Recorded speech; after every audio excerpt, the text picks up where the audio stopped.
Alright, those.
Hello,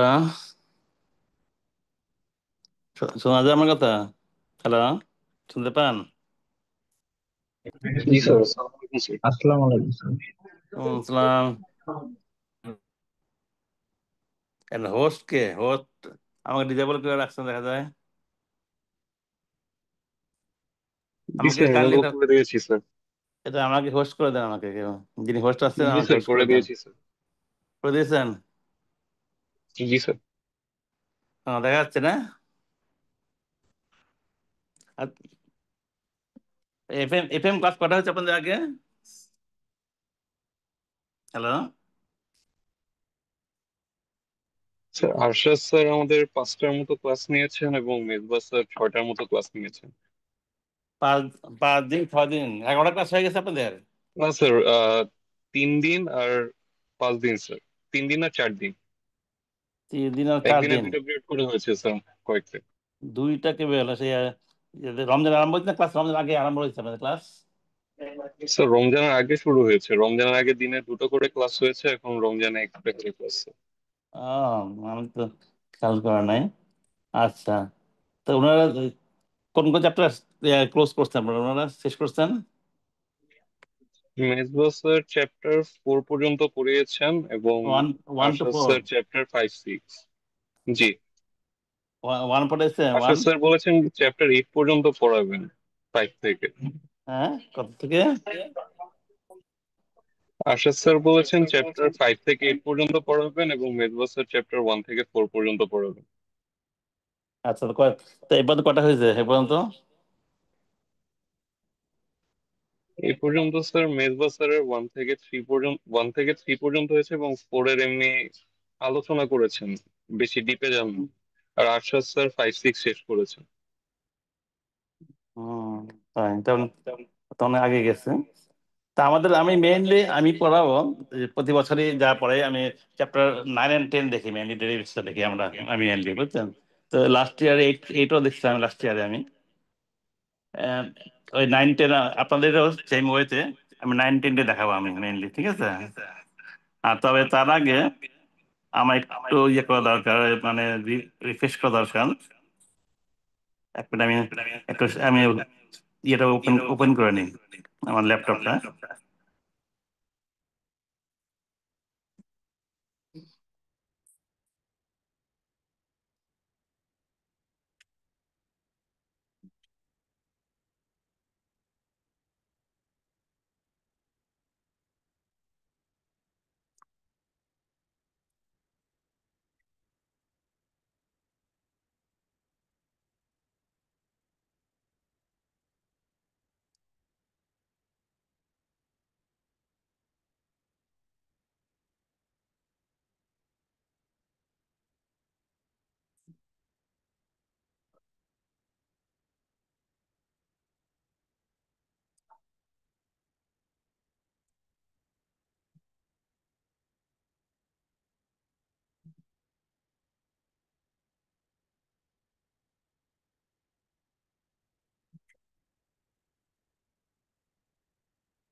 screen দেখা যায় না? স্ক্রিনটা দেখেন। জি স্যার, দেখা যাচ্ছে স্যার।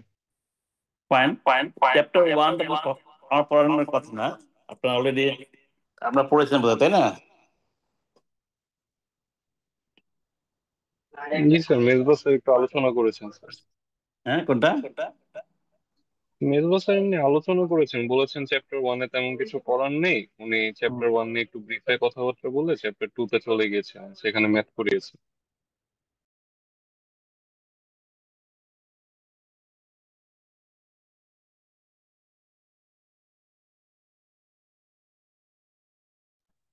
হ্যালো,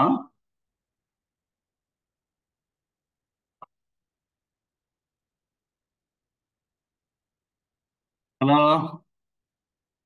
জি শুনতে স্যার। পারেন আমার কথা? স্যার, শোনা যাচ্ছে স্যার। হ্যালো, শুনতে পান? জি স্যার, শুনতে পাচ্ছি। জি স্যার। আচ্ছা, একটু রিক্যাপ করেন নাকি, চ্যাপ্টার ওয়ান ডিটেল পড়েননি উনি, ওয়ানটা? না স্যার, ডিটেইলে পড়ানো হয়নি স্যার।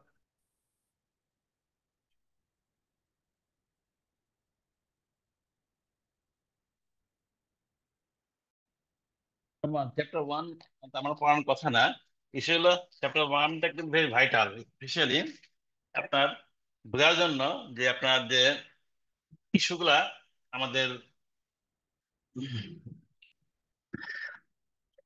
যে অবজেক্টিভ না, আমার যে মেইন যে অবজেক্টিভটা কি আছে, অবজেক্টটা বোঝার জন্য চ্যাপ্টার ওয়ানটা ভেরি ভাইটাল।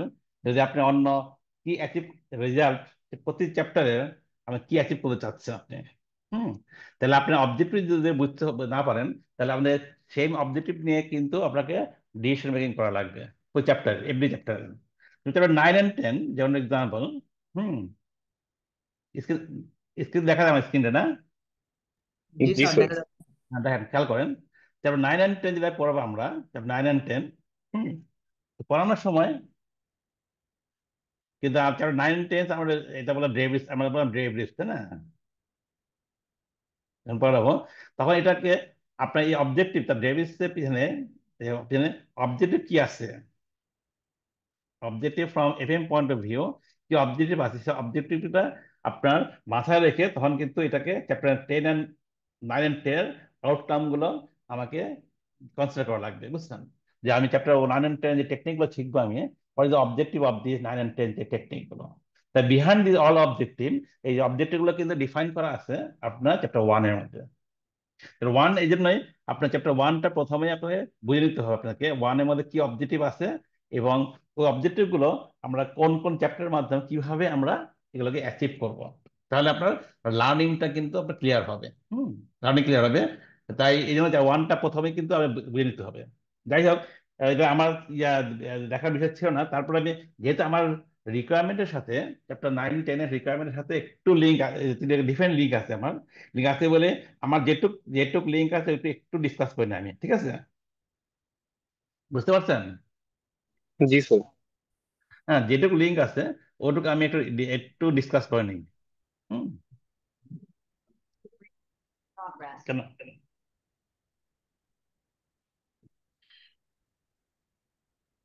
ও-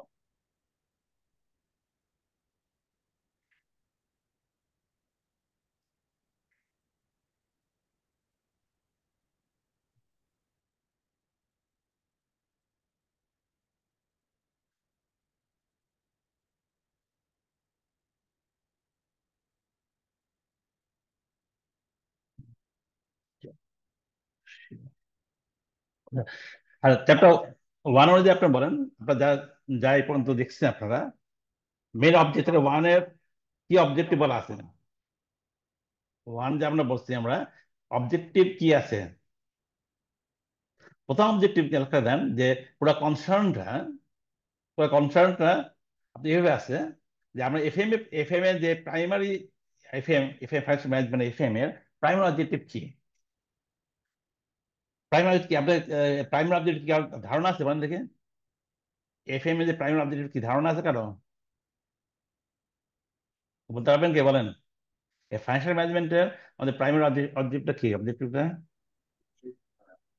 Maximize farm's wealth, হ্যাঁ, আচ্ছা, maximizing farm's value বা wealth. Actually right, primary objective true সেন্সে প্রাইমারি অবজেক্টিভ যেটা আমরা বলি ফ্রম, এখানে কিন্তু ইয়া, ভিন্ন পয়েন্ট অফ ভিউতে আলাপ ডিসকাস করা হয়েছে। ডিসকাশনটা কি আসছে দেখেন, ফ্রম আসছে শেয়ারহোল্ডার ভিউ থেকে কি অবজেক্ট আছে, number 1। Number 2 stakeholder view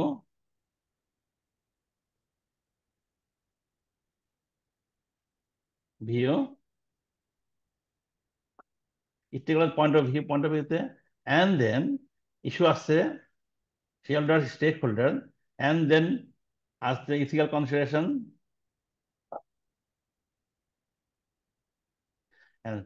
last যে সর্বশেষ যে আপডেটের ইস্যু আসছে যে সেটা হলো সাস্টেনেবিলিটি।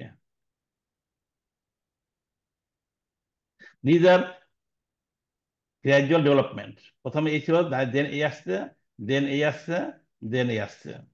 এই গ্রাজুয়াল অবজেক্টিভ ডেভেলপমেন্টটা এইভাবে গ্রাজুয়াল চেঞ্জ হয়ে যায়, কি মানে কি?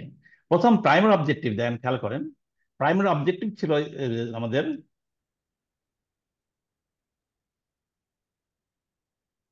আমি স্ক্রিন তো, প্রাইমারি অবজেক্টিভ ফ্রম শেয়ারহোল্ডার্স ভিউ, এর অবজেক্টিভ কি ছিল বলেন যে কেউ? শেয়ারহোল্ডার্স ভিউ অবজেক্টিভ কি? একজন বললেন যে ওয়েলথ ম্যাক্সিমাইজেশন, ফান্ডের ইউটিলাইজেশন ভালোভাবে করা। ওয়েলথ ম্যাক্সিমাইজেশন, ওয়েলথ, আমার আমার সাউন্ড ক্লিয়ার তো আপনাদের নাকি? জি স্যার। স্যার হ্যাঁ বলেন। দেন কাল করেন ওয়েলথ ম্যাক্সিমাইজেশন, যে প্রাইমারি অবজেক্টিভ তো শেয়ার ওয়েলথ ম্যাক্সিমাইজেশন। একটা ইস্যু আসছে, ইস্যু আসছে আপনাকে, যেটা আমরা বলি wealth maximisation, profit versus wealth,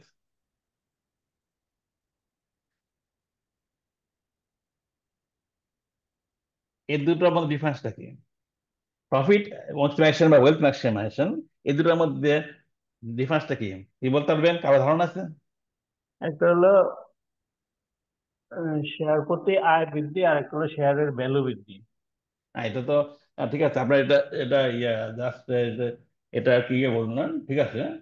এটা জাস্ট এটার মিনিংটা এটা যে মিন করে, ইস্যু হলো যে পয়েন্ট ম্যাক্সটা দিয়েছে শর্ট টার্মের ভিউ। পয়েন্ট ম্যাক্সিমাম যেটা আমরা নর্মালি ডিফাইন করি ইপিএস এর মাধ্যমে, পয়েন্ট ম্যাক্সিমাম ডিফাইন করি ইপিএস এর মাধ্যমে, বেশ হুম ভলতাস ভ্যালু, এটা হলো ইপিএস ইপিএস ভলতাস ভ্যালু। এর পেলে বেশি মানে বাড়ানো আর ইপিএসটা, ইপিএস এর মাধ্যমে প্রফিট আমরা মেজার করি with short term is view, true sense this short term is view. Short টার্মে এটা ইপিএস দ্বারা তার তার আর্নিং মেজার করা, আর ইপিএসটা অলওয়েজ কিন্তু সাবজেক্ট টু ডিস্টরশন, যে কোনো সময় যে কোনো ভাবে ইপিএসটাকে ম্যানিপুলেট বা ডিস্টার্ব করা সম্ভব। হ্যাঁ, তাই এটাকে শর্ট টার্মে এটাকে শর্ট টার্ম পারপাস মেজারমেন্ট করার জন্য এটা ইউজ করা হয়। বাট এফএম কিন্তু খেয়াল করে দেখেন শর্ট টার্মে সাবজেক্ট ম্যাটার না। হুম, শর্ট টার্ম সাবজেক্ট ম্যাটার না। আমাদের যে সিলেবাস আছে, এটা প্রথমে আপনারা এমআই পড়ে আসছেন, আপনারা খেয়াল করে দেখেন এটা আমাদের আইসিডব্লিউ তিনটা ক্লিয়ার আছে। হ্যাঁ, জাস্ট এভাবে আছে আইসি সিলেবাসটা এরকম, কিন্তু যে সার্টিফিকেট লেভেল, যে অ্যাডভান্স লেভেল, হুম, সার্টিফিকেট লেভেলে এটা সার্টিফিকেট। হ্যাঁ, আমাদের আইসিএও সিলেবাস এরকম সার্টিফিকেট লেভেল, অ্যান্ড দেন এরপর অ্যাডভান্স লেভেল আস্তে আস্তে, অ্যান্ড দেন সরি অ্যাডভান্স না, এটা Sir, প্রফেশনাল লেভেল। হ্যাঁ, professional then advanced. Professional, that খেয়াল করেন সাবজেক্টের লিঙ্ক আছে, বুঝছেন, professional and advance level, advance level. এই সার্টিফিকেট লেভেলে এটা এটা বলে ফাইন্যান্স, ফাইন্যান্স পিলার। ও তিনটা পিলার আছে আইসিএ গুলোতে, ফাইন্যান্স পিলার, একটা অ্যাকাউন্টিং পিলার আছে, স্টাডি ম্যানেজমেন্ট। অ্যাকাউন্টিং পিলার, তিনটা পিলার আছে, accounting and then strategic management. হ্যাঁ, এভাবে আছে। তো ফাইন্যান্স পিলারে আমরা আসছি, আমরা ফাইন্যান্স পিলারে আপনার সার্টিফিকেট লেভেলে আমরা কিন্তু এই পয়েন্টটা পড়ে আসছি, দিস শর্ট টার্ম ভিউ, এই মানে শর্ট টার্ম ভিউ। আর এই ফাইন্যান্স পিলারের তার পরের যে ধারণটা আছে দিস এফএম, এফএমটা কিন্তু this is not short term view, this is medium to long term view. এফএমটা আসবে, বুঝছেন। এমআই এর অনেক নলেজ কিন্তু আমি এফএম এ অ্যাড হয়, আমাদের এফএম এ লাগবে, আমাদের এফএম নলেজ। অ্যান্ড দেন এখান থেকে অ্যাডভান্স লেভেল যেমন আসবে এসবিএম, যেটা স্টার্টেড বিজনেস ম্যানেজমেন্ট, এখান থেকে আসবে এসবিএম যখন পাবেন অ্যাডভান্স লেভেল, তখন দেখবেন এমআই অ্যান্ড এফএম এর সব নলেজ দিয়ে অ্যাপ্লাই করা এসবিএম এর মধ্যে, বুঝছেন। এভাবে কিন্তু এবার সিলেবাসটা হবে।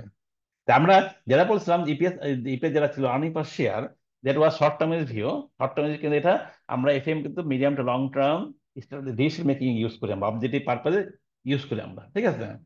তাহলে মিডিয়াম টু লং টার্ম যদি হয়, তখন কিন্তু অবজেক্টিভটা প্রাইমারি অবজেক্টিভ যেটা বললাম সেটা ইপিএস যেটা বলছে বিপিএস হবে না, দিস বলবে ওয়েলথ ম্যাক্সিমাইজেশন। এই ওয়েলথ ম্যাক্সিমাইজেশন প্রাইমারি অবজেক্টিভ হবে। তো ওয়েলথ, হাউ ডিফাইন ওয়েলথ, বলেন।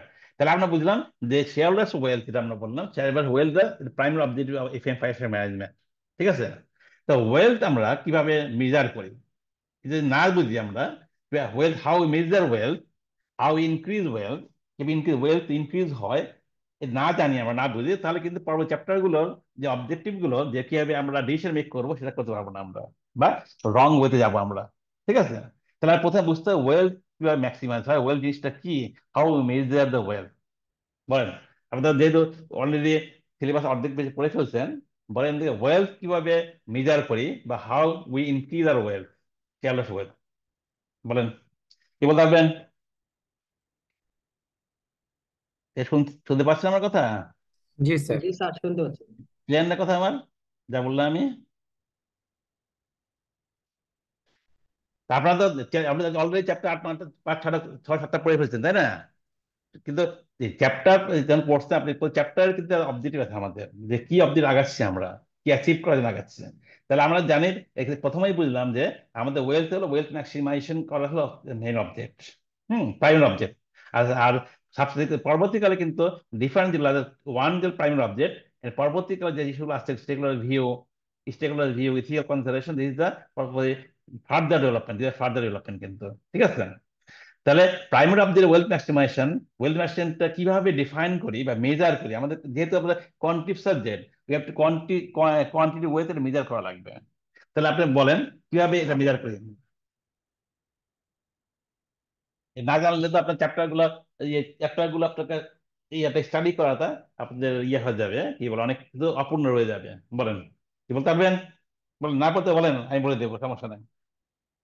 কেন টাইম একদম কম আমাদের, কি আইডিয়া আছে কোনো কারো? আইডিয়া থাকলে শেয়ার করেন, সমস্যা নেই, ভুল বানতে হলে সমস্যা নেই, বলেন। কে শুনতে পাচ্ছেন আমার কথা নাকি? জি স্যার শুনতে। আচ্ছা, আপনার আপনার শেয়ার করেন না, এখানে এখানে ইয়ে করার কিছু নাই, এখানে ভুল বানতে হবে, শেয়ার না করলে শিখতে পারবেন না, বুঝছেন, ভুল বানতে হবে। আচ্ছা, না বলতে চাইলে আমি বলে দিচ্ছি। শেয়ারের ওয়েলথ, বিপরীতে কত টাকার অ্যাসেট আছে? হ্যাঁ কোনটা? আর শেয়ারের বিপরীতে কত টাকার অ্যাসেট আছে, ওটা আমরা বাইর করতে পারলে তো হয়ে যাবে। এইভাবে না, ওয়েলথ হলো, ওয়েলথ মানে value, Number of share into value of the the farm. market price of হ্যাঁ, share. ধ্যান খেয়াল, ভ্যালু অফ দ্য ফার্ম যখন আপনি বাড়ান, হ্যাঁ, ফার্ম যে বাড়াতে পারবেন, তখন ওয়েলথ বাড়বে, simple. Value of the farm, তো ভ্যালু অফ দ্য ফার্ম সমান কি? ভ্যালু অফ দ্য ফার্ম যেটা V0 তে আমরা প্রকাশ করি, current market value of the firm, যেটা একজন বললেন, হ্যাঁ, P0 current market price of share, তাই না, multiply by number of share, একজন বললেন, তো বলতে পারছেন, বলতে না কেন? খেয়াল করে দেখেন, নাম্বার শেয়ার আউটস্ট্যান্ডিং, এভাবে কিন্তু ভ্যালু মেজার করা হয়। কি সবাই জানেন এটা? সবাই জানেন আপনারা? Yes, sir. তাহলে তা জানেন বললেন না কেন? তাহলে ভ্যালু মেজার করে হবে number of price, current market price of share multiply number of share দেয়া ভ্যালু নির্ধারণ করা হয়। ভ্যালু মানে ওয়েলথ আমরা বললাম, তো ভ্যালু তার মানে মার্কেট ভ্যালু, এই ভ্যালুয়েশনের জিনিসটা কিন্তু আপনার মাথা লাগবে, সারা জীবন লাগবে, FML জীবন লাগতেছে, SBM লাগবে, সব জায়গায় লাগবে কিন্তু, বুঝছেন? তো ভ্যালু কিভাবে নির্ধারণ করি আমরা? Current market price of share multiply number of share, value. তাহলে ভ্যালু যেভাবে নির্ধারণ করি, তাহলে তাহলে আমরা বললাম ভ্যালু অফ দ্য ফার্ম হইল ওয়েলথ, ঠিক আছে, ভালো কথা। তাহলে আমরা ওয়েলথ হাউ, তাহলে আমরা যদি ওয়েলথ যদি বলি, আমরা ওয়েলথ সমান ভ্যালু অফ দ্য ফার্ম যদি বলি আমরা, আর ভ্যালু অফ দ্য ফার্ম নির্ধারণ করে ফর্মুলা হয়, যদি এই ফর্মুলা হয়, তাহলে আপনি বলেন ভ্যালু অফ দ্য ফার্ম আমরা কিভাবে বাড়াবো, হাউ উইল ম্যাক্সিমাইজ, যেটা বলে ওয়েলথ ম্যাক্সিমাইজ না, ভ্যালু অফ দ্য ফার্ম আমরা কিভাবে বাড়াবো বলেন দেখি তাহলে। Sir, price of the share increase করার মাধ্যমে। হ্যাঁ, ভেরি গুড। তাহলে দেন এই ফর্মুলা যদি বুঝি আমরা, না তার প্রাইস অফ শেয়ার যেটা বললাম, যেটা current market price P0, current market price of শেয়ারটা যদি বাড়াতে পারি, তাহলে কিন্তু ভ্যালু অফ দ্য ফার্ম বাড়ানো যায়। তাহলে আমাদের অবজেক্টিভ, কিন্তু প্রাইমারি অবজেক্টিভ হলো অলওয়েজ দেন, চ্যাপ্টার পড়ছেন আপনি, যে ইনভেস্টমেন্ট ম্যানেজমেন্ট বলেন, ফর এক্সাম্পল আপনি চ্যাপ্টার 2 তে ইনভেস্ট না, 2 আর 3, তাই না, ইনভেস্টমেন্ট ম্যানেজমেন্ট আছে না, 2 and 3, 2 and 3 পড়ছেন না আপনারা, 2 and 3? জি স্যার, ইনভেস্টমেন্ট অ্যাপ্রেজাল জি আর sir. Risk and decision making. 2 and 3 দুটোই কিন্তু ইনভেস্ট ম্যানেজমেন্ট, হ্যাঁ, 2 and 3 দুটোই পড়ছে আপনারা। তাহলে ওখানে কিন্তু, তাহলে এই দেন, আমরা বললাম যে প্রাইমারি অবজেক্টিভ সে হলো ওয়েলথ ম্যাক্সিমাইজেশন। 2 and 3 যখন পড়ছি, পড়ার সময় কিন্তু আমরা যখন সিদ্ধান্ত নিচ্ছি ইনভেস্টমেন্ট ডিসিশন হলো অ্যাসেট, তাহলে আমরা কিন্তু ওই মাথার মধ্যে কিন্তু ওটাই ছিল, আমাদের ওয়েলথ কিভাবে বাড়ানো যায়, শেয়ার অফ ওয়েলথ কিভাবে বাড়ানো যায়। তাহলে শেয়ার অফ ওয়েলথ, কারণ মার্কেট প্রাইস অফ শেয়ার আমাদের বাড়বে, কারণ মার্কেট প্রাইস শেয়ার তো আপনি আপনি মার্কেট প্রাইস শেয়ার তো আপনি বললেই পারবে না, তাই না, বললেই পারবে না, তো কিভাবে পারবে বলেন?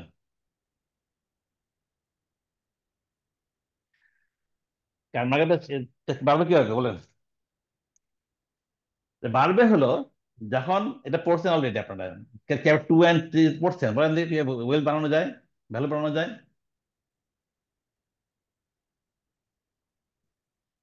পড়েন নাই? Is positive NPV, is positive NPV, আপনার পজিটিভ এনপিভি যত বাড়াবেন ততই আপনার ভ্যালু অফ দ্য ফার্ম বাড়বে। পড়েননি আপনি এটা 2 and 3 তে পড়ছেন? জি স্যার। জি স্যার। পজিটিভ। তাহলে আপনার পড়ছেন, পড়ে আসছেন, বলতে পারেন না কেন? সব তো পড়ে আসছেন, তাই না? তাহলে আপনি যখন পজিটিভ এনপি, তারপরে পজিটিভ এনপিভি, পজিটিভ কি হবে, পজিটিভ এনপিভি তে কি হবে আমরা বাড়াই, দেখেন খেয়াল করেন, তা বলেন। তাহলে আমরা বুঝলাম, আমরা যে if positive NP will add value to organization, হ্যাঁ, ভ্যালু অর্গানাইজেশন, তাহলে আমাদের পজিটিভ এনপিভি কিভাবে বাড়ানো যায়, এনপিভি পজিটিভ কিভাবে বাড়ানো যায় বলেন? স্যার ডিসকাউন্টিং রেট কমাইলে স্যার, এই কমাইতে পারলে স্যার এই অনেক ইস্যু আসছে। দেন পজিটিভ এনপি ফর্মুলা যদি জানেন আপনি, ফর্মুলা কি? ফিউচার ক্যাশ ফ্লো, যত ফিউচার ক্যাশ ফ্লো আছে, তাই না, ফিউচার ক্যাশ ফ্লোকে ডিসকাউন্ট করেন, ফিউচার ক্যাশ ফ্লো ডিসকাউন্ট করেন, তাই না, ডিসকাউন্ট জি করে স্যার। আপনি এনপিভি হয়। ক্লিয়ার? তাহলে আপনি জি করতে স্যার। পারেন এভাবে, প্রথম ফিউচার ক্যাশ ফ্লোকে ইনক্রিজ করে করতে পারেন, ইনক্রিজ করে। আবার ডিসকাউন্ট রেট যেটা বললাম, ডিসকাউন্ট কি করলে হবে? ডিক্রিজ। ডিসকাউন্ট ডিক্রিজ করে, রাইট, ডিক্রিজ করে। ডিসকাউন্ট ডিক্রিজ তখনই করা যায় যখন ইউ ক্যান ম্যানেজ রিস্কটাকে রিডিউস করতে পারবে স্যার। রিডিউস করতে পারেন, রাইট, রিস্ক মিনিমাইজ করতে পারেন। এইটা মিনিমাইজ করেন তখন ইউ ক্যান ডিক্রিজ। আর ক্যাশ ফ্লো যেটা বললাম, ক্যাশ ফ্লো ইনক্রিজ করার অনেক মেকানিজম আছে, যেটা হলো আমরা বলে, যেটা চ্যাপ্টার 8-এ পড়বেন, এসবিএ বলবেন, শেয়ার ভ্যালু অ্যাডিশন, এসবিএ। ওটা অনেক সেভেন সেভেন ভ্যালু ড্রাইভার আছে, যে seven value driver. Seven value ড্রাইভারের মধ্যে একটা হলো কস্ট অফ ক্যাপিটাল, এটার মধ্যে আসছে six driver of cash flow.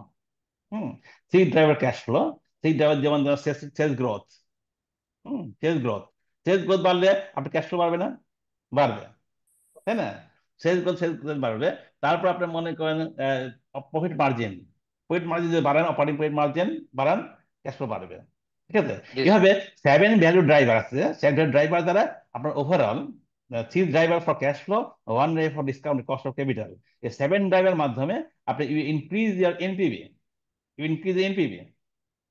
NPV, NPV increase করা মানে you can increase the value of the firm. Value of the firm increase করার মানে হলো you can maximize the wealth. তার মানে লিঙ্কটা কিরকম আসলো? হ্যাঁ, লিঙ্ক হলো আপনার ক্যাশ ফ্লো, তার মানে হলো আপনার value drivers, value drivers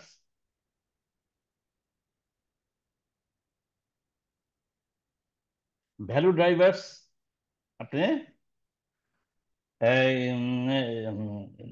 stimulating লিখি আমরা, এটা বাড়া কোয়ান্টিটি হতে পারে। স্টিমুলেটিং ভ্যালু ড্রাইভার্স, হ্যাঁ, will increase our cash flow, increase করতে পারি। দেখেন, খেয়াল করেন। তারপরে কস্ট অফ ক্যাপিটাল যেটা বললাম, কস্ট অফ ক্যাপিটাল রিডিউস করতে পারি।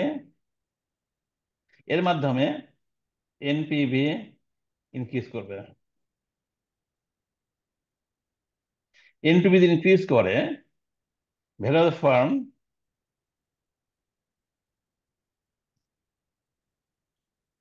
Farm increase. গ্রো, বা গ্রো না, value of firm increase.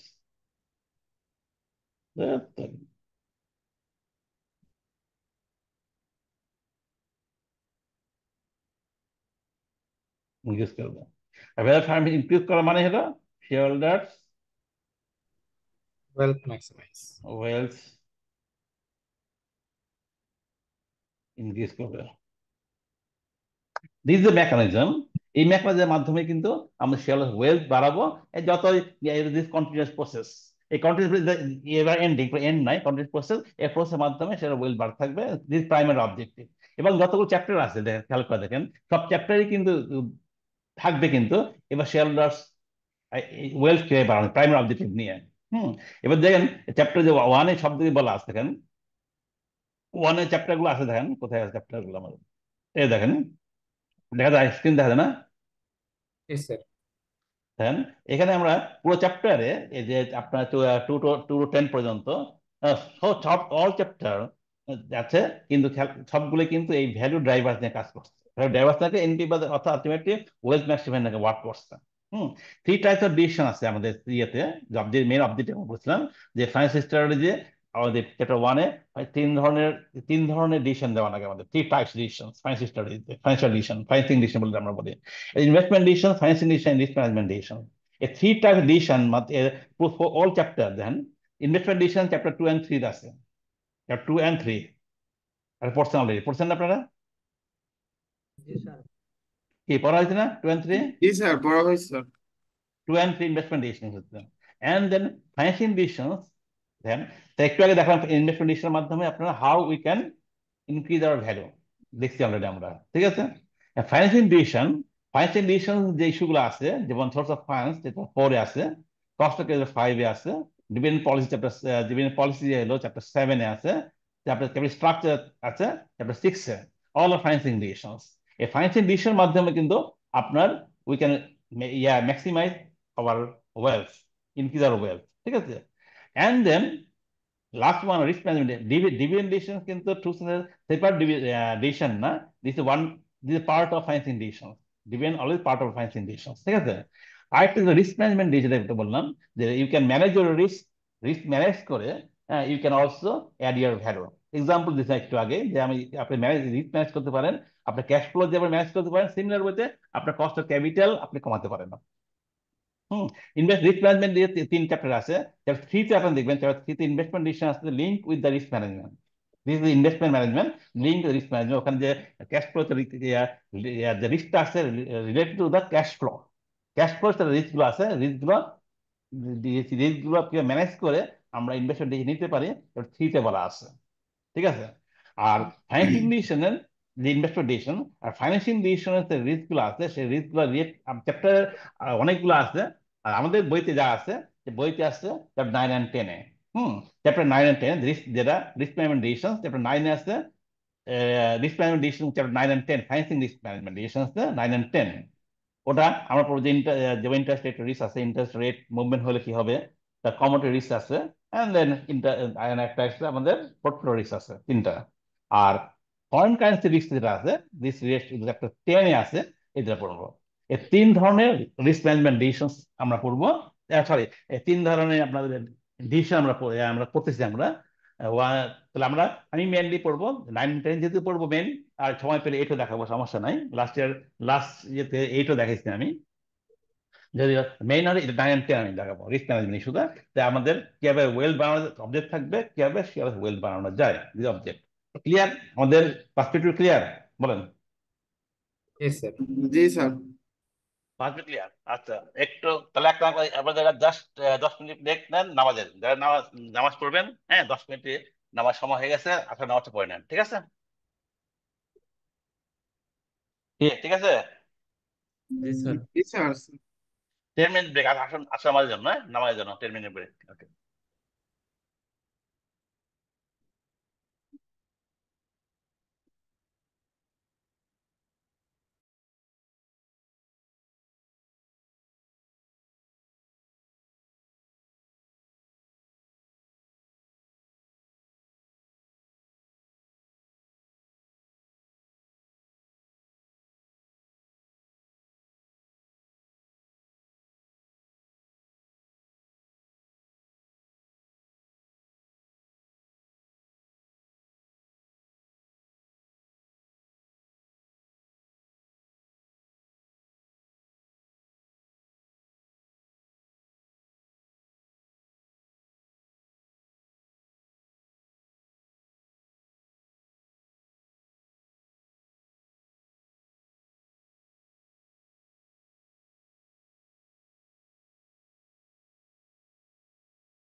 Hello, জি স্যার, শুনতে পাচ্ছি।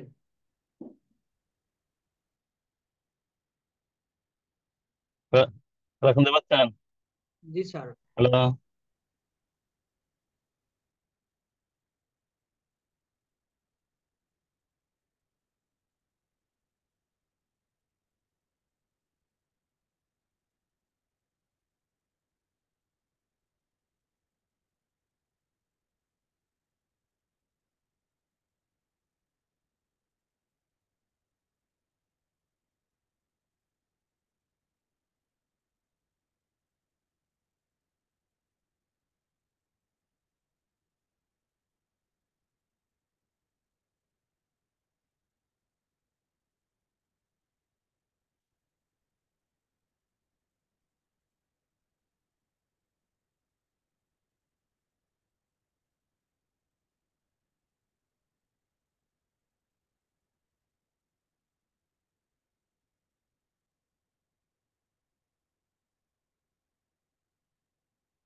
Hello, hello. জি স্যার, শুনতে পাচ্ছি স্যার আমরা। জি স্যার। হ্যাঁ, ক্লিয়ার, সাউন্ড ক্লিয়ার? জি স্যার, শুনতে পাচ্ছি। হ্যাঁ, দেখেন, দেন যা বলছি আমরা, হুম, এই তিনটা ডিসিশন, তাহলে আমরা তিনটা ডিসিশন লিঙ্ক গুলো বুঝলাম আমরা, যে ইনভেস্টমেন্ট পুরো ইনভেস্টমেন্ট ডিসিশনস কিভাবে, how will add value to share wealth. Then financing ডিসিশনের মাধ্যমে আমরা পুরো চ্যাপ্টার যখন পড়ছি আমরা, সব জায়গায় কিন্তু আমাদের অবজেক্ট, সেম অবজেক্ট থাকবে আমাদের, যে শেয়ার ওয়েলথটাকে কিভাবে আমরা ম্যাক্সিমাইজ করবো, as well as value of the farm. ঠিক আছে? আর যেমন ডিভিডেন্ড, সেম ডিভিডেন্ড ডিসিশন তো না, ফাইন্যান্সিং ডিসিশনের পার্ট। অ্যান্ড থার্ড ওয়ান যেটা বলেছিলাম, রিস্ক ম্যানেজমেন্ট একই ইস্যু, যে আমাদের যে স্পেশালি 3, 9, 10 উদ্দেশ্য হবে যে আমাদের রিস্কটাকে ম্যানেজ করে কিভাবে সে ওয়েলথটাকে আমরা ম্যাক্সিমাইজ করবো, ঠিক আছে? এই আর 3 ধরনের ডিসিশনের মধ্যে, যে example investment, financing and risk management, 3 ধরনের ডিসিশনের মধ্যে একটা অর্গানাইজেশনের যে স্টাডিজ অবজেক্টিভের মধ্যে 3 ধরনের ডিসিশন কিন্তু লিঙ্ক করা আছে, ক্লিয়ারলি লিঙ্ক আছে। যেমন তার এক্সাম্পল আছে আপনার বইতে আছে, 3 ধরনের ডিসিশনের মধ্যে কি ধরনের লিঙ্ক আছে। যে বিজনেস স্ট্র্যাটেজি, ফর এক্সাম্পল, যে কোন অর্গানাইজেশন ওভারসিজ, মনে করেন তার বিজনেস বিজনেস স্ট্র্যাটেজি নিচ্ছে যে ওভারসিজে এক্সপান্ড করবে বিজনেসকে, ওভারসিজ ইনভেস্ট। কারণ যখন this strategy decision, business strategy ওভারসিজে যখন ইনভেস্টমেন্ট করবেন, তাহলে প্রশ্ন আসবে you have to make some investment decision, ঠিক আছে?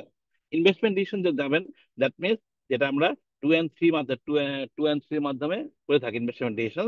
ইনভেস্টমেন্ট ডিসিশন নিউ ইনভেস্টমেন্ট করবো আমরা, তারপর আসবে নিউ স্টোর, মনে করেন নিউ স্টোরে ইনভেস্টমেন্ট করবো, তাহলে you have to make some আমরা investment decision.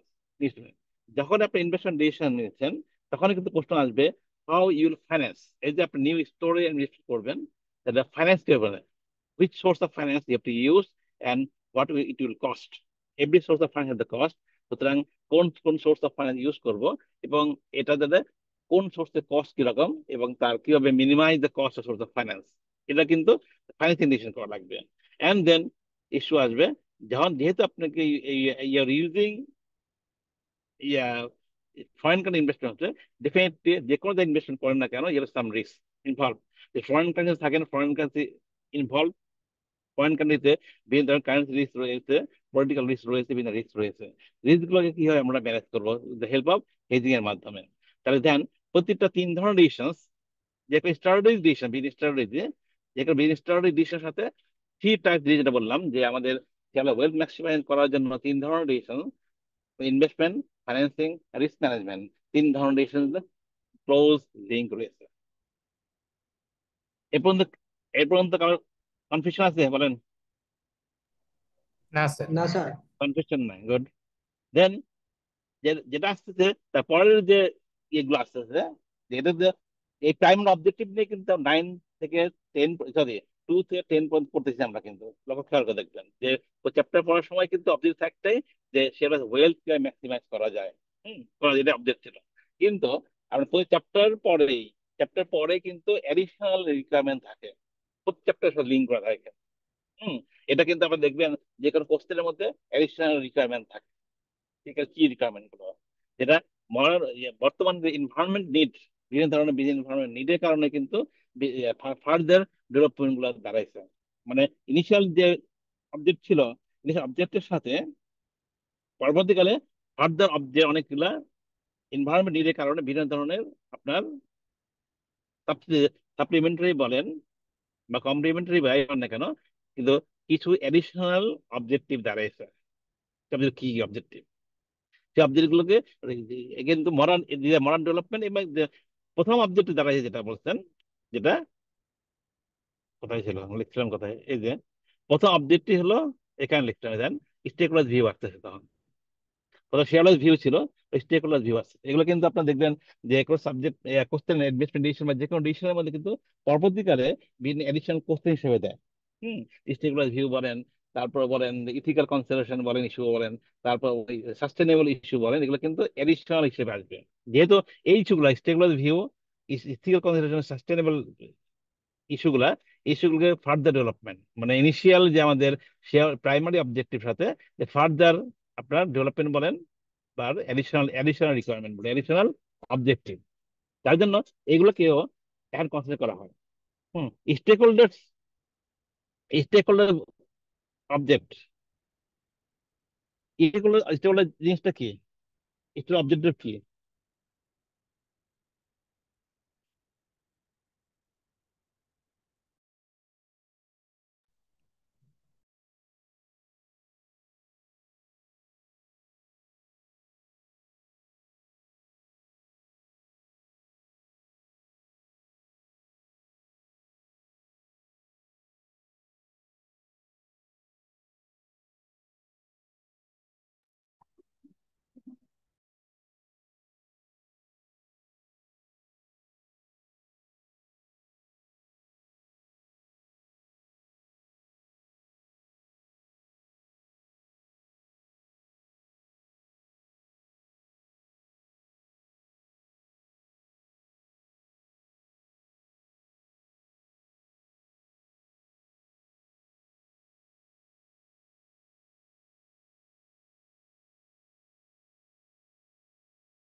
Hello.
Hello, hello,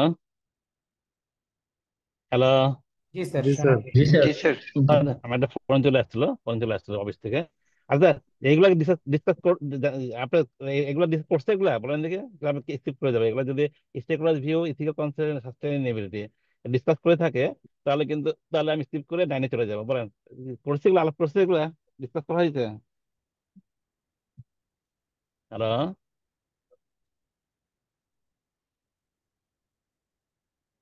আপনি কথা বলেন না, কারণটা কি শুনতে পান না? শুনতে পাচ্ছি স্যার। না হ্যাঁ, স্যার, ডিসকাস করা হয়নি এগুলো। ডিসকাস করা হয় নাই, তাহলে আমি সংক্ষেপে আলাপ করে দেখি, খুব ইম্পর্টেন্ট ইস্যু গুলা, বুঝছেন? কারণ আমাদের আলাপ করে শেয়ারহোল্ডার্স ভিউটা ক্লিয়ার তো আপনার সবার, না?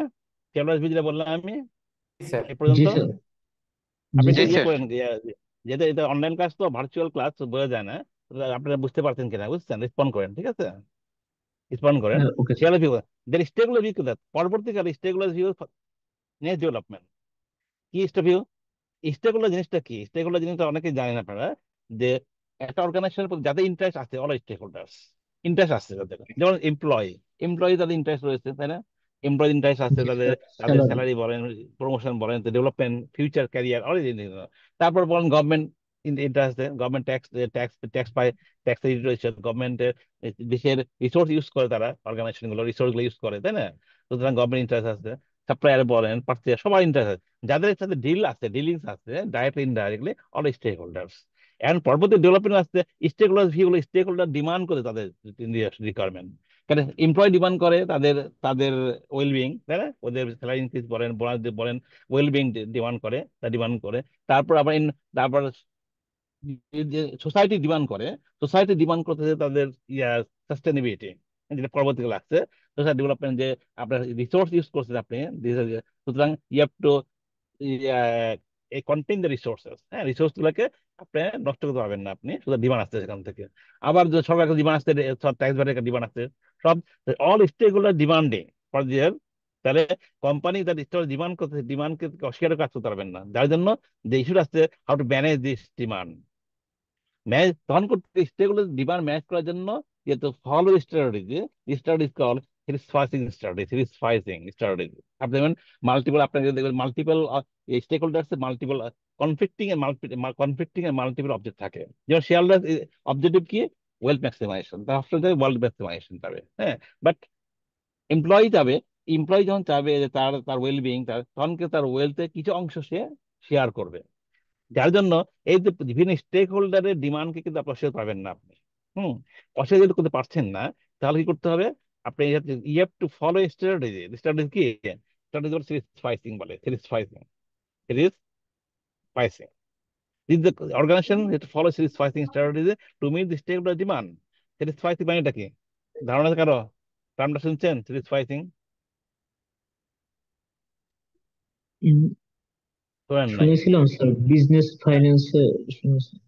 তাই আপনার শুনছেন, সব থেকে, সব জায়গায় কিন্তু এগুলো আসছে।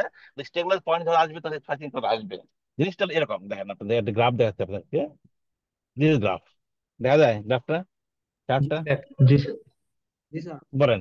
এই যে এখানে আমাদের শেয়ার হোল্ডার দেখা যাচ্ছে, আপনার শেয়ার হোল্ডার এটা আদার স্টেক হোল্ডার, শেয়ার বা আদার স্টেক হোল্ডার বলতে, আর স্যাটিসফাইং ফর্মুলা দিচ্ছে এখানে, বলেন এর গ্রাফ দিয়ে বোঝা যায় স্যাটিসফাইং ফর্মুলাটা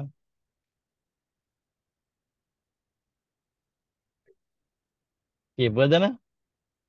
সিম্পল দেখেন, ওয়েলথ ম্যাক্সিমাম যেমন ছিল এই পুরোটাই ওয়েলথ, দেখেন খেয়াল করেন এই পুরোটা ওয়েলথ।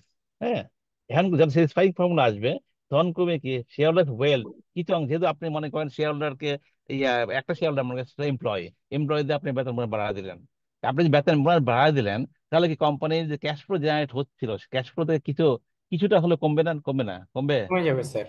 কমবে যাবে স্যার। স্যার। কিছুটা হলে কমবে। কমবে তার মানে তার ওয়েলথটা কিছুটা হলে কমবে, কমবে না?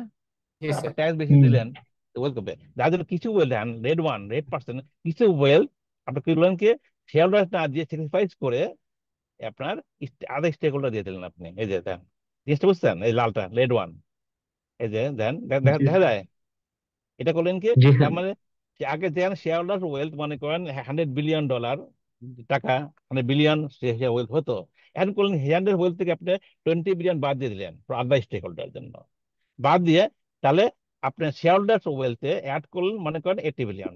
এই ঠিক আছে, 20 billion is satisfying for other stakeholder. বুঝা গেছে? জি স্যার। জি জি স্যার। স্যার। ক্লিয়ার। ক্লিয়ার হয়েছে স্যাটিসফাই জিনিসটা কি? স্যার। স্যাটিসফাইং। এই স্টাডি আসলে পরে বলতে গেলে যে আপনার শুধু শেয়ার হোল্ডার চিন্তা করলে হবে না, আপনাকে you have to follow, you have think about the other stakeholder view as per satisfying. Then then তারপরে ডিমান্ড, তারপরে after stakeholder view, then further development আসছে in the environment, ethical conservation. কিভাবে আসছে এটা development? আপনি যখন world wide যখন বিভিন্ন ধরনের স্ক্যাম, ফাইন্যান্সিয়াল নন ফাইন্যান্স স্ক্যাম দেখা দিচ্ছে, আপনি দেখছেন বিভিন্ন ধরনের কেস দেখা যাচ্ছে, নন কেস বলেন, হ্যাঁ নন কেস অনেক বড় বড় ফাইন্যান্স স্ক্যাম হয়েছে। যখন স্ক্যাম গুলো হওয়ার পরে তখন দেখলেন যে শেয়ারহোল্ডার্স ইয়ে করলেন যে এই শুধুমাত্র শেয়ার ওয়েলথ বা সামান্য 30 টাকা ওয়েলথ চিন্তা করলে কিন্তু হবে না, অর্গানাইজ সাস্টেইনেবল গ্রোথ অর্গানাইজেশন করতে হবে কি, তার গ্রোথটা সাস্টেইন করা লাগবে। আপনি যদি এনরন কেজ, আপনি জানেন, সবাই জানেন এনরন কেজের জন্য বন্ধ হয়ে গেছে। হ্যাঁ, বন্ধ হয়ে গেছে। তাহলে এই যে শর্ট টার্মে ইয়া এফএম তো শেয়ার চিন্তা করে লং টার্ম ভিউ, তাই না? শর্ট টার্মে কিছু গেইন করে আলটিমেটলি কোম্পানি বন্ধ হয়ে গেছে কোম্পানি। এই যে নন কেজ বন্ধ করে, আর অনেক সাফার করছে কোম্পানি, ডাইরেক্টর সব সাফার।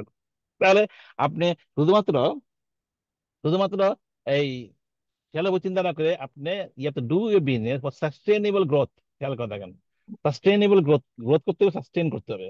প্রশ্ন আসলো, you have to grow sustainable growth.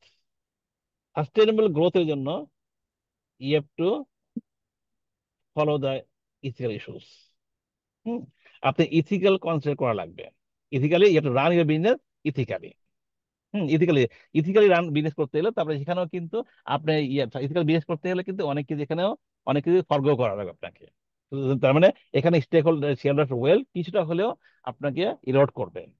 তা বাট শর্ট টার্মে শেয়ার ওয়েল করলে কিন্তু এটা সাস্টেইন করবে, সাস্টেইনেবল গ্রো করবে, সাস্টেইন গ্রোথ হবে। অর্থাৎ অর্গানাইজেশনকে টিকে থাকার জন্য লং টার্ম আপনাকে টিকে থাকার জন্য এটা প্রয়োজন আছে।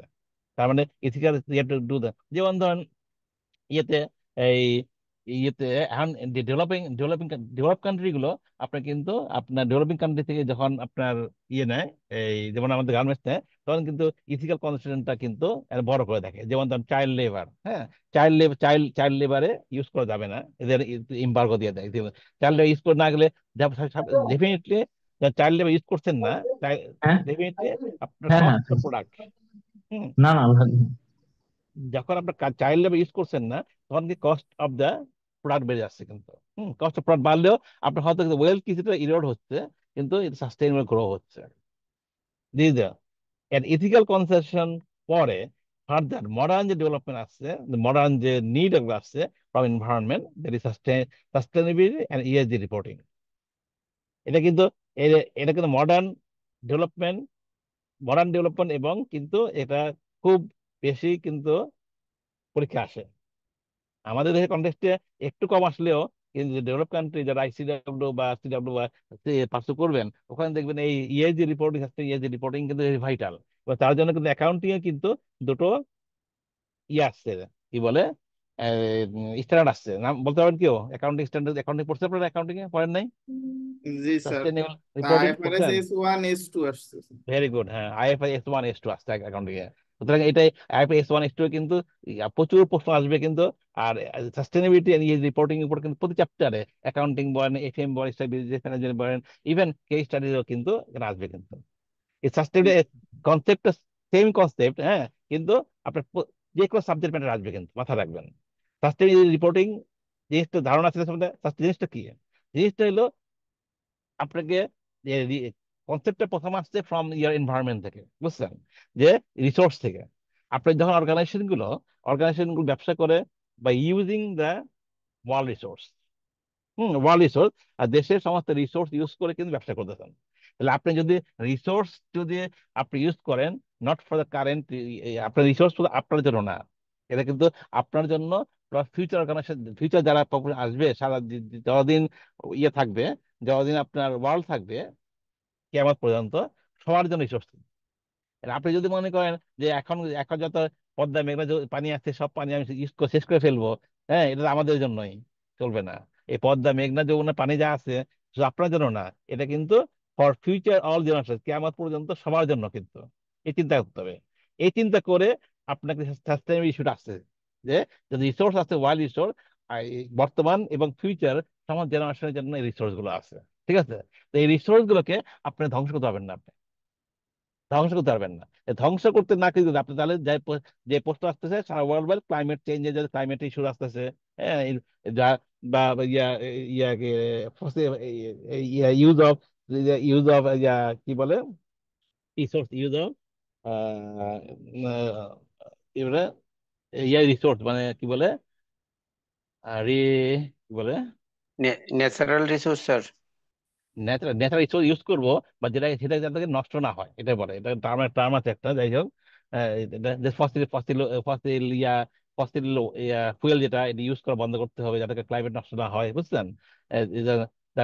রিনিউয়েবল এনার্জি যা বলে, ইউজ করবেন আপনি যাতে করে আপনার এনার্জি রিনিউ হয়, এবার আপনার অর্থাৎ যে জিনিসটা নষ্ট না হয়। সিম্পল কথা হলো, আপনার রিসোর্স কখনো নষ্ট হতে দিবেন না। আপনি পানি বলেন, ওয়াটার বলেন, এই পাহাড় বলেন, সমুদ্র বলেন, হ্যাঁ, উড বলেন, মানে, ঠিক আছে, কোন রিসোর্স ইউজ করে যাবেন, ইউজ করবেন আপনি, বাট এটাকে কন্টেইন করা রাখবে, ওটাকে নষ্ট করে দেওয়া যাবে না। এটাই মূল কনসেপ্ট, সাস্টেনেবল কনসেপ্টটা।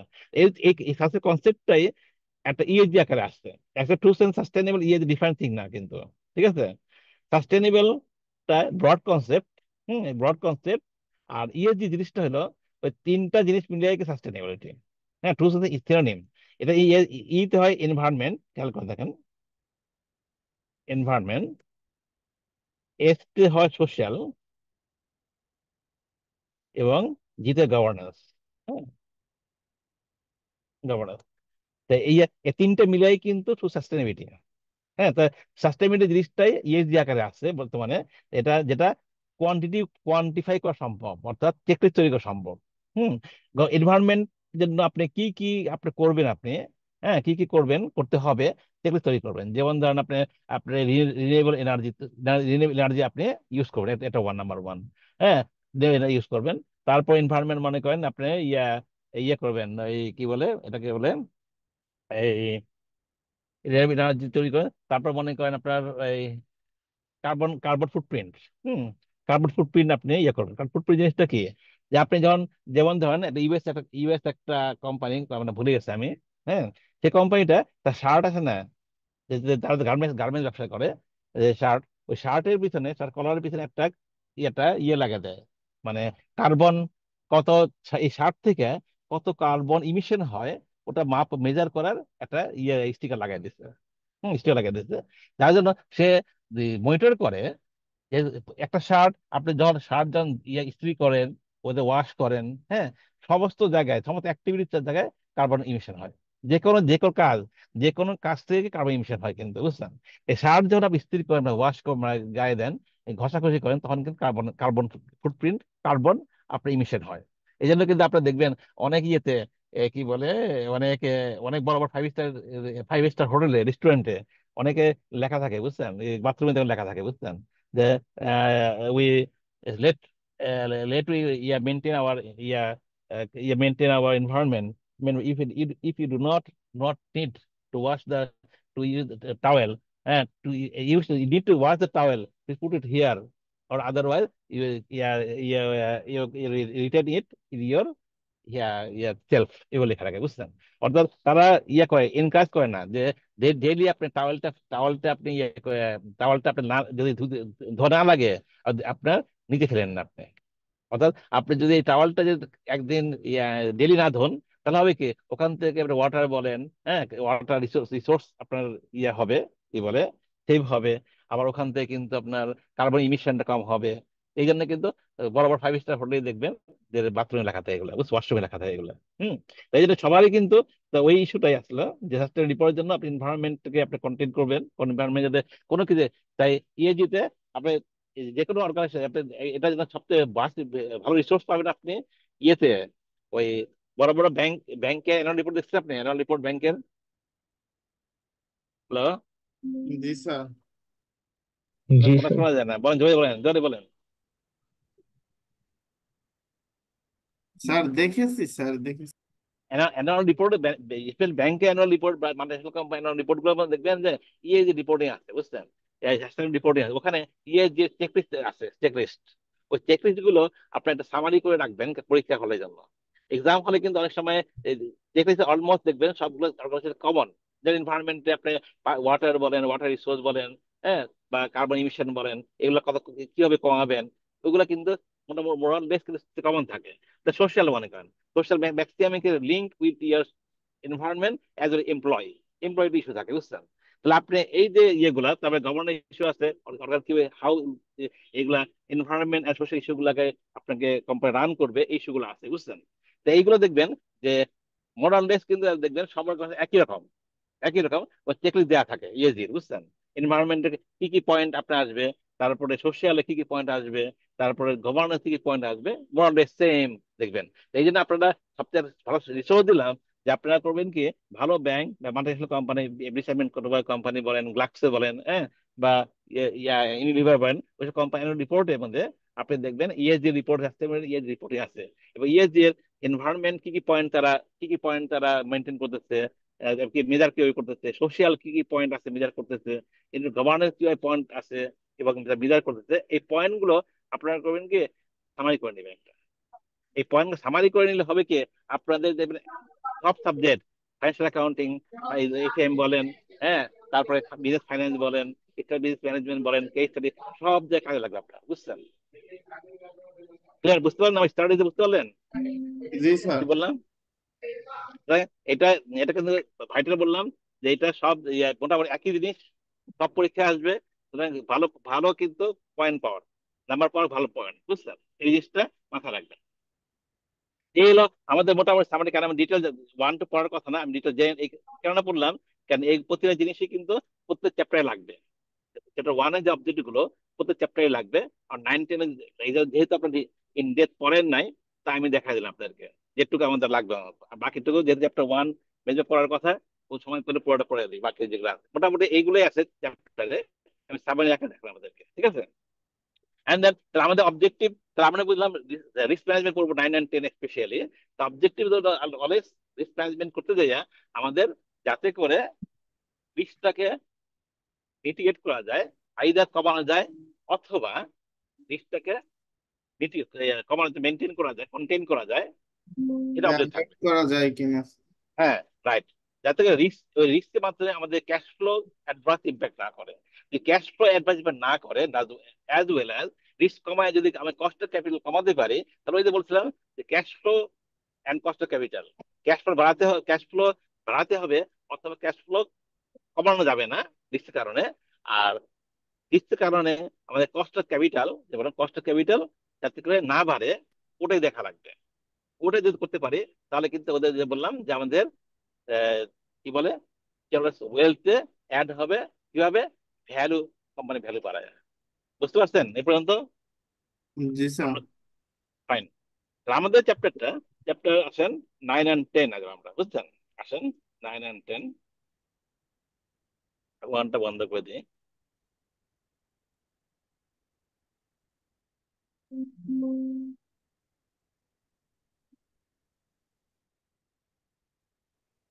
9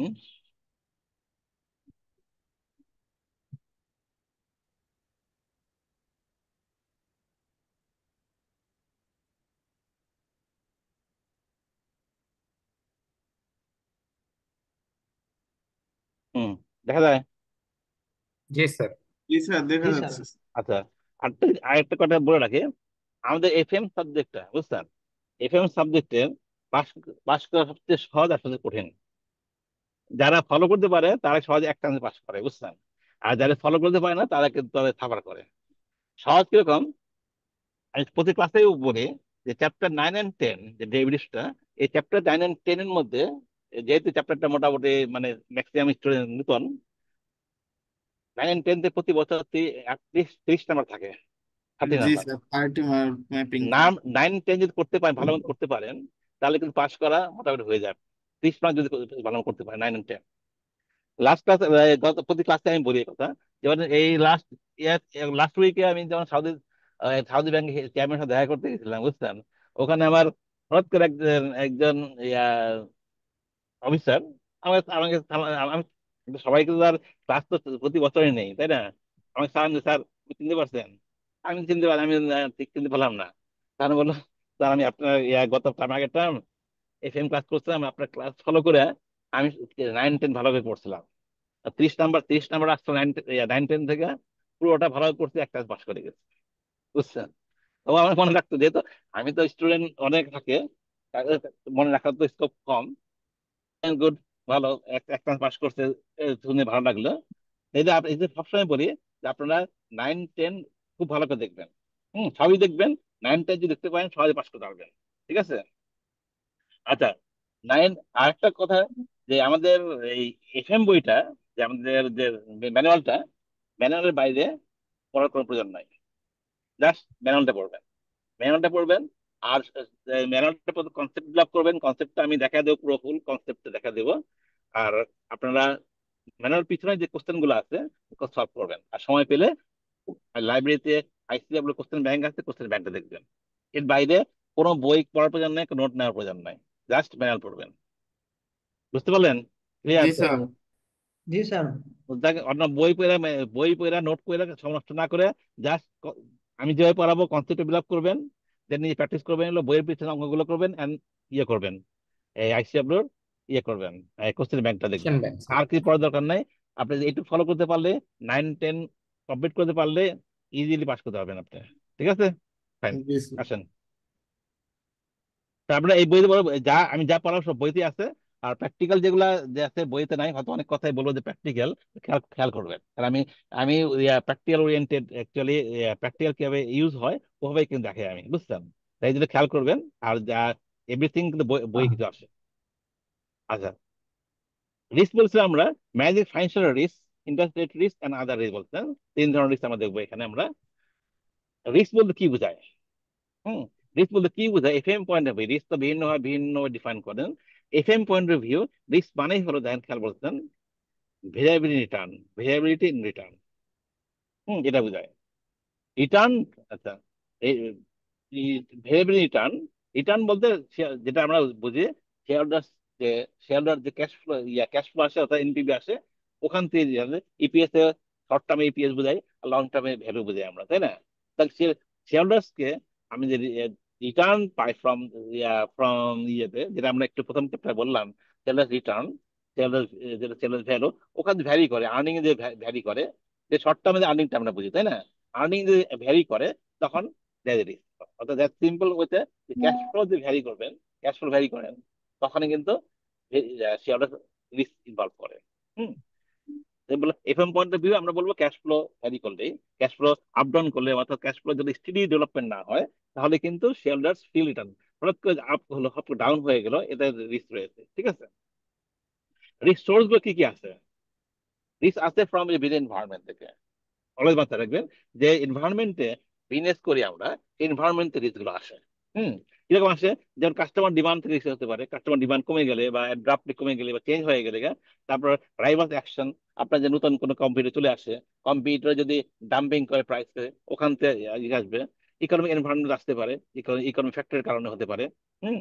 যেমন ধরেন আমার কারেন্সি ডিভ্যালুয়েশন হয়ে গেল হঠাৎ করে, হ্যাঁ, অথবা আমাদের দেশে হয়তো ইম্পোর্ট এক্সটেনশন দিয়ে দিল মনে করেন। হ্যাঁ, এই যে ইকোনমিক ফ্যাক্টর হতে কারেন্সি ডেভেলপমেন্ট, ইকোনমি, ইনফ্লেশন বেড়ে গেল, এইসব ইকোনমিক ফ্যাক্টরের কারণে হতে পারে।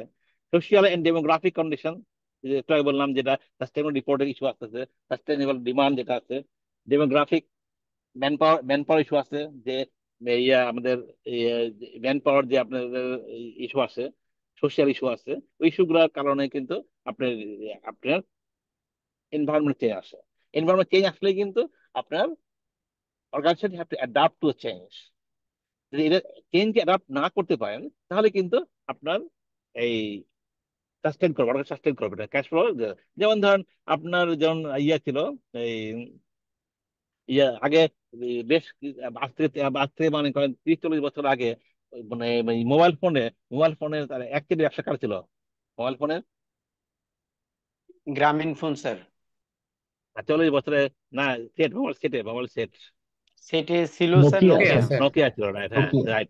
নোকিয়া ছিল একচেটিয়া ব্যবসা করতে, হ্যাঁ। কিন্তু খেয়াল করে দেখেন টেকনোলজিক্যাল চেঞ্জ হওয়াতে, যদি স্মার্টফোন যদি ডেভেলপ হওয়ার সাথে সাথে কিন্তু নোকিয়ার মার্কেট শেয়ার কিন্তু মিনিমাম হয়ে গেছে। যেহেতু ডিমান্ড সাথে টেস্টের সাথে টেকনোলজির সাথে সে ম্যাচ কোপ করতে পারে নাই, সুতরাং এনভায়রনমেন্টাল মার্কেটের ডিমান্ড বলেন টেকনোলজির সাথে ম্যাচ করতে। কোডাক মনে করেন, কারণ ওয়ার্ল্ড ওয়াইড কোডাক ফটোগ্রাফের জন্য, তাই না? কোডাক ক্যামেরা বলেন, কোডাক এগুলো এখন কোথায় কোডাকের অবস্থা? তার মার্কেটে বলে কিছুই নাই তার, তাই না? এটা টেকনোলজি, টেকনিক্যাল চেঞ্জ বলেন, টেকনিক্যাল চেঞ্জ বলেন, সোশ্যাল চেঞ্জ বলেন, সোশ্যাল চেঞ্জ টেস্ট করেন, সব জায়গাতে কিন্তু আপনার রিস্ক গুলো আসে। আবার স্ট্রাকচার হতে পারে।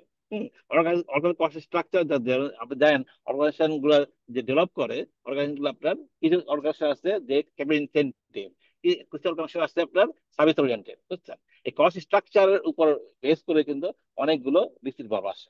যে ধরেন আপনার ক্যাপিটাল ইন্ডাস্ট্রি হয়, সেখানে কিন্তু প্রচুর আপনার ফিক্সড ওভারহেড রয়ে যায়।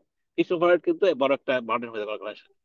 এই যে এই যে অল রিসোর্স খেয়াল করে দেখেন, এই যে সোর্স বললাম, সোর্স গুলো কিন্তু related environment then, all are related with environment. হ্যাঁ, এনভায়রনমেন্ট বলতে বোঝায় organisation internal external, mainly external environment, internal factor কিন্তু অনেক রিস্ক ইনভলভ, ইন্টারনাল ফ্যাক্টর কিন্তু অনেক রিস্ক আপনার রয়েছে। যেমন ধরুন এই কস্ট স্ট্রাকচার বললেন যে ইন্টারনাল ফ্যাক্টর ইস্যু আছে, ঠিক আছে? দেন আদার টাইপ দুইটা আদার টাইপ অফ রিস্ক যেটা আমরা বলি যে change in price level changes, market যেটা অনেক সময় মার্কেট রিস্ক পড়ে প্রাইস লেভেল চেঞ্জের কারণে। হ্যাঁ, যে প্রাইস লেভেল চেঞ্জের কারণে যে রিস্কটা বলে সেটা অনেক সময় মার্কেট রিস্ক পড়ে, মার্কেট রিস্ক পড়ে অনেক সময় দেখবেন, ঠিক আছে? যে প্রাইস চেঞ্জের কারণে রিস্কটা, ওটাই আমাদের 9 and 10। ওই উপরে যে রিস্ক গুলো বলছিলাম, এনভায়রনমেন্ট রিস্ক, এনভায়রনমেন্টের রিস্ক, এই রিস্ক গুলো আমরা 9-10 এর মধ্যে নাই। তবে আমাদের 9-10 যেটা রয়েছে প্রাইস লেভেল চেঞ্জের কারণে যে রিস্কটা হয়, সেই রিস্কটাই রয়েছে আমার 9 and 10 এর মধ্যে। প্রাইস চেঞ্জ ওটাই আমরা কিভাবে ম্যানেজ করবো বা হেজ করবো, হেজ করা ম্যানেজ করা, বুঝছেন? যে ওটাই আমরা দেখবো আমরা, ঠিক আছে? প্রাইস চেঞ্জের কারণে দেন দেখতে পাচ্ছি স্ক্রিন দেখতে পাচ্ছি স্ক্রিনটা আমার। জি স্যার। জি হ্যাঁ, স্যার, দেখতে পাচ্ছি স্যার। দেন প্রাইস চেঞ্জের কারণে দেন কি কি আমাদের অনেক ধরনের প্রাইস চেঞ্জের ইম্প্যাক্ট থাকে। তবে আমাদের বইতে যে যে কটা সিলেবাস আছে ওটা দেখবো আমরা, বাড়ি যাবো না আমরা। যেমন এক ধরনের প্রাইস আছে, কমোডিটি প্রাইস আছে। হুম, কমোডিটি কমোডিটি প্রাইস কেমন? আপনার কাছে মনে করেন ফ্লাওয়ার মিল আছে আপনার।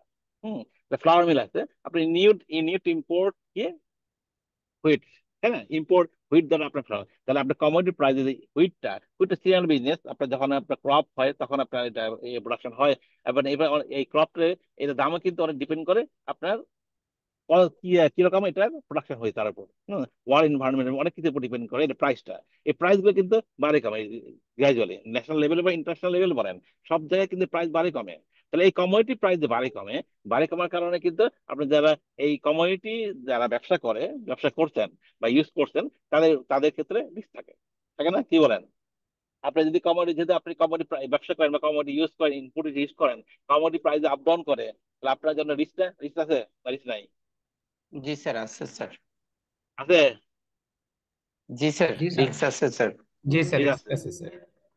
আপনারা আপনার আচ্ছা দেন দেন আপনার যেমন আছেন যেটা একটা ফরেন এক্সচেঞ্জ রিস্ক আছে, কমোডিটি রিস্কটাকে আমাদের 9-এ আছে। 4 ধরনের রিস্ক করবো আমরা, 3টা 9-এ আছে, কমোডিটি 9-এ আছে। And then foreign exchange risk, একটাই বললাম যে যে ফরেন কারেন্সি যখন ডিভ্যালুয়েশন, লোকাল কারেন্সি ডিভ্যালুয়েশন হয় আপনার ডোমেস্টিক কারেন্সি, তখন কিন্তু আপনার রিস্ক রয়ে গেছে। যে আপনি যখন কোনো ইম্পোর্ট করেন তখন কিন্তু আপনার রিস্ক রয়ে যাবে। আপনার কারেন্সি ডিপেন্ড করলে আপনার লস হওয়ার চান্স থাকবে। অথবা আপনি যে ফরেন ইনভেস্টমেন্ট থাকে, ফরেন ইনভেস্ট রয়েছে, তখন কিন্তু আপনার লোকাল কারেন্সি যদি ডিভ্যালু হয় তখন কিন্তু রিস্ক রয়ে গেছে আপনার এখানে। দেন পোর্টফোলিও রিস্ক আছে। পোর্টফোলিও রিস্ক মানে হলো যখন আপনি আপনি you are holding the portfolio, share business করেন, মনে করেন শেয়ার বা বিজনেস করেন, তখন আপনি শেয়ার বিজনেস করলে শেয়ার আপ ডাউন হয়, ডেফিনেটলি আপ ডাউন হতে পারে। আপ ডাউন হলে আপনার ওখানে লস হওয়ার চান্স থাকবে, ওটা রিস্ক রয়েছে, ওটা আমরা দেখবো। এন্ড আরেক ধরনের রিস্ক যেটা ইন্টারেস্ট রেট রিস্ক। হুম এ, আপনার ইন্টারেস্ট রেট আপনার দুভাবে আপনার এফেক্ট করতে পারে। একভাবে হতে পারে আপনি যখন বড়োয়ার, আপনি যখন লোন নিয়েছেন, হ্যাঁ, লোন নিলে আপনার ইন্টারেস্ট রেট যখন মার্কেট ইন্টারেস্ট বেড়ে যায়, আপনার আপনার জন্য যেটা বললাম, আপনার ক্যাশ ফ্লো ইম্পোর্ট পড়া স্বাভাবিক হবে। ক্যাশ ফ্লো ইম্পোর্ট পড়া মানে যেটা একবার ডিফাইন করছেন, আপনার শেয়ার রিস্ক রয়ে গেছে। দেন যদি আপনার ইনভেস্টর হন, ওখানে কিন্তু আপনার উল্টা যখন ইন্টারেস্ট রেট কমে যায়, মার্কেট রেট কমে যায়, ইনভেস্টর হিসাবে আপনার রিস্ক রয়ে গেছে আপনার। হুম ঠিক আছে, তাহলে এই 4 ধরনের রিস্ক যেটা link with price level risk, ওই 4 ধরনের রিস্কটাকে আমরা 9 and 10 আছে। এবং এই রিস্কটাকে 4 ধরনের রিস্ক আমরা কিভাবে হ্যান্ডেল করবো, এইগুলাই আমরা দেখবো। হুম যে কমোডিটি দেখবো 9-এ আছে, পোর্টফোলিও দেখবো 9-এ আছে, ইন্টারেস্ট রেট 9-এ আছে, এবং ফরেন 10 শুধু ডিল করবো আমরা ফরেন কারেন্সি নিয়ে। এবং রিস্ক গুলোকে আমরা কি ম্যানেজ করবো, অর্থাৎ যেটা যেটা এফএম টার্মে হেজ বলে, ম্যানেজ করা মানে এটা প্রতিরোধ করা, রিস্কটা প্রতিরোধ করা, ম্যানেজ করা, ওটাকে বলে হেজিং বলে। ম্যানেজ করা হেজিং বলে, টার্মটাকে hedging, with help of instrument, instrument নাম বলে ডেরিভেটিভস। এটা ফাইন্যান্সিয়াল ইনস্ট্রুমেন্ট যেটা আছে, যে কোনো ফাইন্যান্সিয়াল ইনস্ট্রুমেন্ট, আপনার টাকাটা ফাইন্যান্সিয়াল ইনস্ট্রুমেন্ট, তাই না? ফাইন্যান্সিয়াল কন্ট্রাক্ট, যে কোনো এই টাইপ ফাইন্যান্সিয়াল কন্ট্রাক্ট, যেমন ফরেন, যেমন টাকা, এটা ফাইন্যান্সিয়াল ইনস্ট্রুমেন্ট, তাই না? আপনার বিল অফ চেঞ্জ মনে করেন ফাইন্যান্সিয়াল ইনস্ট্রুমেন্ট। অর্থাৎ একটা এগ্রিমেন্ট, যে কোনো এগ্রিমেন্ট কন্ট্রাক্ট যার মধ্যে অর্থ লেনদেন হয়, সেটাকে আমরা ফাইন্যান্সিয়াল ইনস্ট্রুমেন্ট বলে। এই টাইপস ইনস্ট্রুমেন্ট বা কন্ট্রাক্ট বলেন, যে যার মাধ্যমে আপনার ফাইন্যান্সিয়াল ট্রানজেকশন হয়, ওটাকে আমরা বলি ফাইন্যান্সিয়াল ইনস্ট্রুমেন্ট। ঠিক আছে, তাহলে এ, তাহলে এটা ফাইন্যান্সিয়াল কন্ট্রাক্ট, সিম্পল বলতে পারে এটা কন্ট্রাক্ট, ফাইন্যান্সিয়াল কন্ট্রাক্ট। যে কন্ট্রাক্টে আমরা আমরা নাম, কমন কমন নেম হলো ডেরিভেটিভস। হুম সিম্পল কথা হলো একটা ইনস্ট্রুমেন্ট, যেটা মনে বলে ফাইন্যান্সিয়াল ইনস্ট্রুমেন্ট, সিম্পল মাথা রাখবেন, ফাইন্যান্সিয়াল ইনস্ট্রুমেন্ট। ঠিক আছে,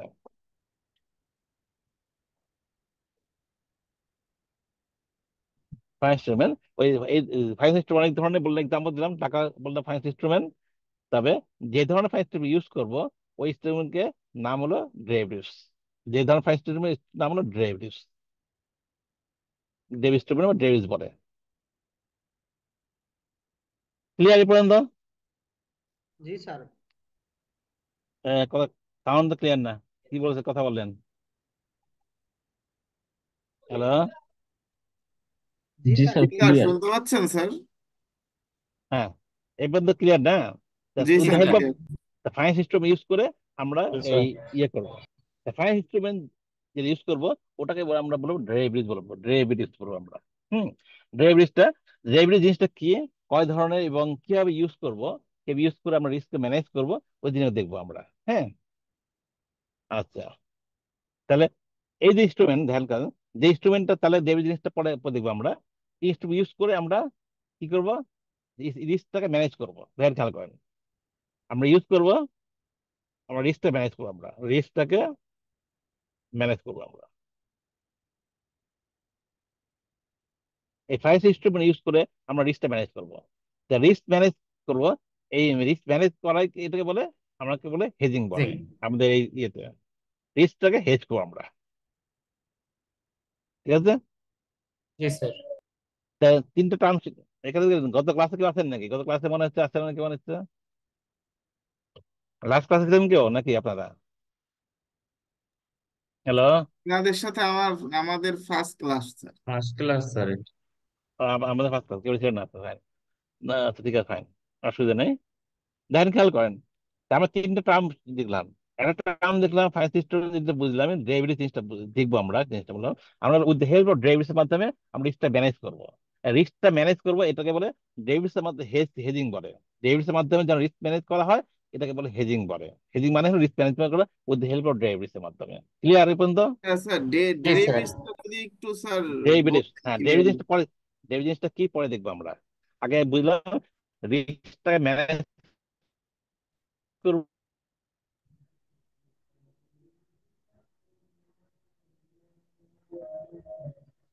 হ্যালো, হ্যাঁ স্যার, শুনতে পাচ্ছি স্যার।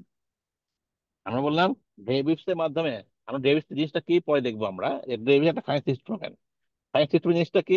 ফাইন্যান্স ইনস্ট্রুমেন্ট যেন হুম ফাইন্যান্স ইনস্ট্রুমেন্ট জিনিসটা হলো এই টাইপস এগ্রিমেন্ট, মাথা রাখবেন। এই টাইপস এগ্রিমেন্ট, যে এগ্রিমেন্টের মাধ্যমে ফাইন্যান্সিয়াল ট্রানজাকশন হয়, সেটাকে বলে আপনার ফাইন্যান্স ইনস্ট্রুমেন্ট। হুম যেমন টাকা, টাকা একটা ফাইন্যান্স ইনস্ট্রুমেন্ট, তাই না? 1 টাকার বিনিময়ে আপনি ট্রানজাকশন করতে পারেন। বিল of exchange, bill of exchange বলেন, ফাইন্যান্স ইনস্ট্রুমেন্ট, তাই না? তো এইগুলা ডেবিট ফাইন্যান্স ইনস্ট্রুমেন্ট, যার মাধ্যমে কোন ফাইন্যান্সিয়াল ট্রানজাকশন হয়ে থাকে। হুম তাহলে পরে দেখবো আমরা জিনিসটাকে আমরা, তাহলে ওর মাধ্যমে আমরা কি করবো, রিস্ক ম্যানেজ করবো। যেটা বললাম 4 ধরনের রিস্ক: কমোডিটি রিস্ক বলেন, portfolio risk, interest rate risk এবং ফরেন কারেন্সি রিস্ক। এই 4 ধরনের রিস্কটাকে আমরা ম্যানেজ করবো, রিস্ক কমাবো। না একটু, কেন কমাবো? For maximise standard wealth. ঠিক আছে? এবার তাহলে এর মাধ্যমে হেজিং করবো আমরা। ফাইন। এটা হেজিং এর পারপাসটা কি? পারপাস হেজিং দেখেন, খেয়াল করেন। হেজিং পারপাসটা কি দেখেন, রিমুভ অফ রিডিউস, দেখেন, remove or reduce the price চেঞ্জের রিস্ক, যেটা বললাম। হুম রিমুভ করা বা রিডিউস করা। যেটা বললাম যে গমের দাম বেড়ে গেল, হ্যাঁ, গম আমাদের বেড়ে যেতে পারে, তার অয়েলের দাম বেড়ে যেতে পারে, বা টাকা ডেবিট হয়ে যেতে পারে। এই যে রিস্ক গুলো, এই রিস্ক গুলোকে ম্যানেজ করা, রিডিউস করা একটা অবজেক্ট। তারপর আ- এই দিস দ্য অবজেক্ট, যেটা বললাম, a range of hedging device exists. অনেক ধরনের হেজিং ডিভাইস আছে। টু অ্যারেস্ট রিস্ক অ্যাগেন্স্ট, খেয়াল করে দেখেন, two risk against price change in shares, যেটা বললাম পোর্টফোলিও, কমোডিটির জন্য হতে পারে, ইন্টারেস্ট রেট বদলে হতে পারে, আর এটা ফরেন কারেন্সিটা টেনে আছে। ঠিক আছে? এই এই 2 ধরনের। এই পর্যন্ত এই পর্যন্ত কারো কনফিউশন নেই না? ক্লিয়ার এ পর্যন্ত? জি sir. Clear sir. Fine, clear. Derivatives জিনিসটা কি পরে আসবো আমরা। ডেরিভেটিভস আর use for achieving 2 major object. 2টা মেজর অবজেক্টের জন্য ডেরিভেটিভ ইউজ করা হয়। হুম একটা অবজেক্ট বলতে হেজিং পারপাস, দেখতে বললাম যে হেজিং রিস্কটা ম্যানেজ করার জন্য আমরা করবো, গার্ড এগেইনস্ট দ্য প্রাইস চেঞ্জের রিস্ক, যেটা বললাম। এটা আরেকটা অবজেক্ট আছে, সেকেন্ডারি অবজেক্ট। মেইন অবজেক্ট এটাই, secondary object speculative purpose, business. হ্যাঁ, যেমন ধরেন আপনি শেয়ার স্পেস বিজনেস মানে যেটা উইনফল গেইন হয়, অর্থাৎ বাই সেল করে গেইন করার জন্য। বাই সেল করে, যেমন শেয়ার মার্কেটে আমরা আমরা ইনভেস্ট করি, শেয়ার মার্কেট ইনভেস্ট করি কিন্তু বাই বাই সেল করে গেইন করার জন্য। দিস কল স্পেকুলেটিভ বিজনেস, তাই না?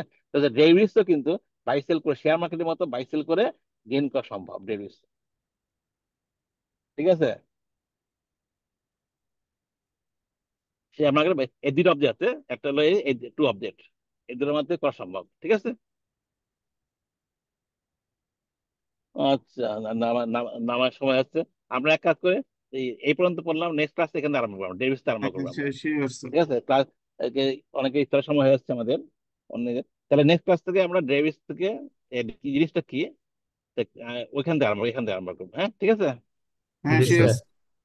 ওকে, তাহলে নেক্সট ক্লাসে দেখা হবে। হ্যাঁ, ওকে স্যার, জি স্যার। আসসালামু থ্যাংক ইউ। আসসালামু আলাইকুম। ওকে আসসালামু আলাইকুম স্যার। আসসালাম।